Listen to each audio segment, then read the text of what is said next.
Ma'am ఇప్పుడు మనం చూస్తే కొంతమంది ఏంటంటే సరే ఇంట్లో వాళ్ళు చెప్పారు కదా అని చెప్పి పెళ్లిళ్ళు చేసుకుంటూ ఉంటారు. దాని తర్వాత హస్బెండ్ ఒక ఆవిడతో, వైఫ్ ఇంకో అతనితో వెళ్తూ ఉంటారు. అసలు మన సాంప్రదాయం ప్రకారం పెళ్లి అనంటే ఒక పెద్ద మలుపుగా, ఒక పెద్ద అదిగా చూస్తూ ఉంటాం. కానీ అలాంటి మన సాంప్రదాయాల్లో ఇలాంటివన్నీ ఎందుకు అలవర్చుకుంటున్నారు?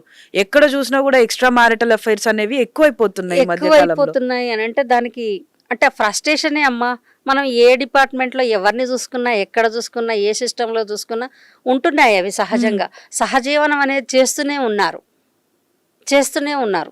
దానికి ఇప్పుడు మనకు చట్ట ప్రకారం కూడా చట్టం కూడా వాళ్ళని సమ్మతించింది. ఎక్స్ట్రా మార్టియల్ రిలేషన్స్ ఉండి స్టెప్ వైఫ్ ఎవరైనా ఉంటే వాళ్ళకు కూడా ఇవ్వాలి అని చెప్తుంది. ఆ పిల్లలుంటే ఆ పిల్లల్ని కూడా చూడమంటుంది.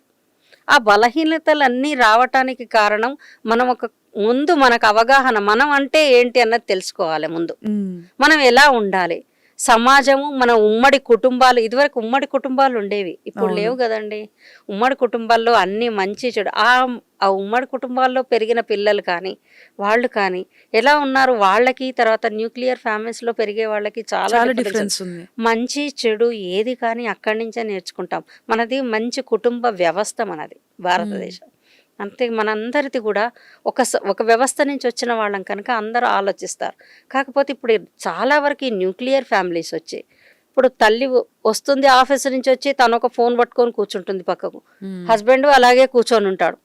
పిల్లవాడు వాడి ఆటలు వాడు చూసుకుంటాడు. వాడికి కూడా చేస్తారు, ఇంకో ఫోన్ వాడి చేతికి ఇస్తారు తెచ్చి, వాడు కూడా అదే చూసుకుంటూ కార్టూన్ నెట్వర్క్ చూసుకో, లేకపోతే ఇంకేదన్నా చూసుకో. అవన్నీ చూపించే బదులు మీరు తల్లిదండ్రులు, మీరు వాళ్ళని ఈ ప్రపంచంలో తెచ్చినారు కాబట్టి వాళ్ళని చూసే బాధ్యత మీది. మీరు ఆలోచించండి. ప్రజల చేతిలో గాంధీవం, అక్రమార్కుల పాలట పాశుపతాస్త్రం. తెలుగువారి మనస్సాక్షి సాక్షి టీవీ. సాక్షి టీవీ ప్రసారాల కోసం వెంటనే మీ లోకల్ కేబుల్ ఆపరేటర్ని సంప్రదించండి.